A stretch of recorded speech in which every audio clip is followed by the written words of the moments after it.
Na tusonge mbele mtazamaji. Zabuni ya shilingi bilioni 375 kwa upanuzi na uboreshaji wa uwanja wa kimataifa wa ndege wa Jomo Kenyatta kwa mara nyingine tena umeibua mjadala kuhusu uwazi wa serikali. Wadau sasa wanaitaka serikali kuwa wazi katika michakato yake ya ununuzi wa umma na kuwashirikisha Wakenya ili kuepuka makosa yaliyosababisha kuanguka kwa makubaliano ya Adani. Daniel Kariuki ana taarifa zaidi kuhusu mkataba huu mpya ambao unadaiwa kuwa na thamani ya 50% zaidi ya ule mkataba wa awali.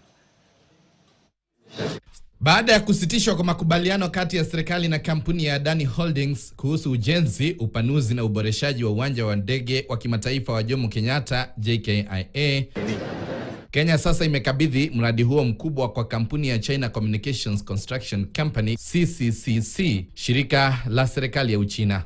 Mkataba huu mpya unaotofautiana kwa kiasi kikubwa na ule wa Adani. Chini ya mpango wa Adani, kampuni hiyo ingechukua usimamizi wa uwanja huo, kuwekeza fedha zake binafsi katika mradi wa kuboresha uwanja uliokadiriwa kugharimu shilingi bilioni 260 na kuendesha uwanja huo kwa kipindi cha miaka 30, huku ikipata sehemu ya mapato yanayotokana na shughuli za uwanja huo ili kurejesha uwekezaji wake. CCCC, kampuni mpya itakayosimamia kazi hiyo, inatarajiwa kulipwa shilingi bilioni 375 kwa ajili ya upanuzi na uboreshaji huo, na baada ya kukamilika kwa mradi huo itaukabidhi kwa serikali.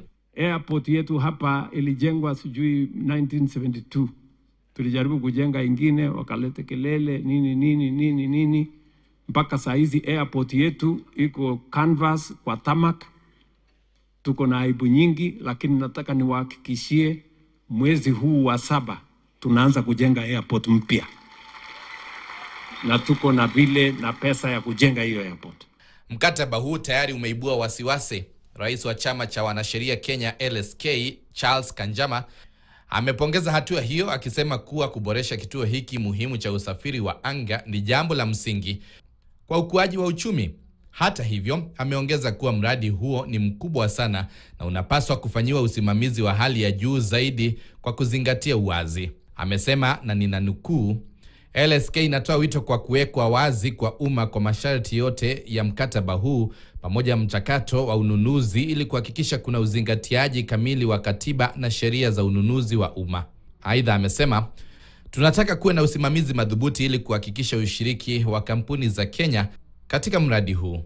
Miradi mikubwa ya miundombinu lazima ihudumie maslahi ya umma na kuzingatia kanuni za usimamizi wa fedha za umma zilizoainishwa katika kifungu cha 201 cha katiba. Mwisho wa nukuu. Upanuzi na uboreshaji wa uwanja huo wa ndege unatarajiwa kufadhiliwa kupitia mchanganyiko wa mikopo pamoja na fedha zitakazopatikana kutokana na uwekezaji dhamana wa ushuru wa huduma za abiria wa anga. Kukabidhiwa kwa mradi huu wa kampuni ya Uchina kunafanyika licha ya kuwa kuna baadhi ya wadau wa ndani wa sekta hiyo walikuwa wameonyesha nia ya kufadhili miradi mikubwa ya miundombinu ikiwemo uboreshaji wa JKIA. Daniel Kariuki, KTN. Kwingineko, Wizara ya Afya nchini Israeli imependekeza kuwekwa kwa muda kwa vizuizi